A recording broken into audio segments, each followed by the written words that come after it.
President Trump drew plenty of media brickbats when he threatened to cut off funding to Michigan and Nevada for what he said was illegally sending out absentee ballots. We don't want them to do mail-in ballots because it's going to lead to total election fraud. So we don't want them to do mail-in ballots. We don't want anyone to do mail-in ballots.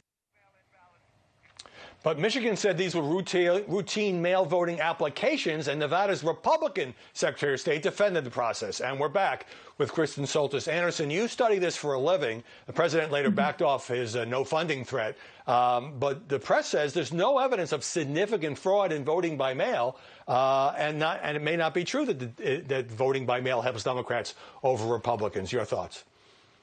So to that second point, does it help Democrats or Republicans more? There's actually evidence that it doesn't help one party or the other more.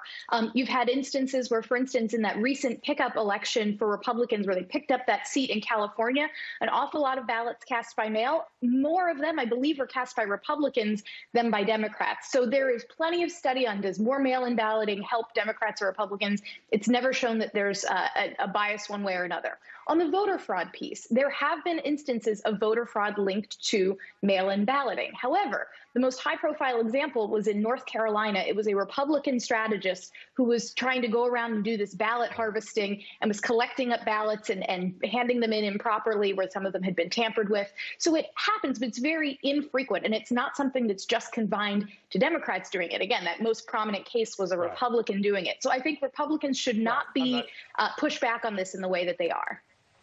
I'm not saying it never happens. By the way, the president tweeting about this just in the last hour, saying there's a lot of absentee voting. It will be the greatest rigged election in history. Now, the president also tweeted this week that Fox News should fire its, quote, fake pollster. Never had a good Fox poll. The widely respected Fox survey is giving Joe Biden an 8-point lead over President Trump. But the Quinnipiac survey gives Biden an 11-point lead. The president prefers to tout the CNBC poll, which gives Biden just a 3-point lead. I've got about half a minute.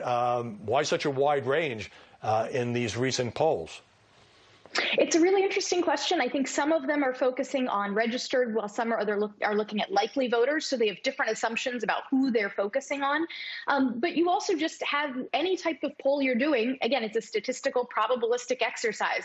The danger for the president in pushing, say, the CNBC poll this week is that next month the CNBC poll might be the worst poll for him. So you can't really pick and choose. You should always just look at those polling averages. That's going to be your safest bet.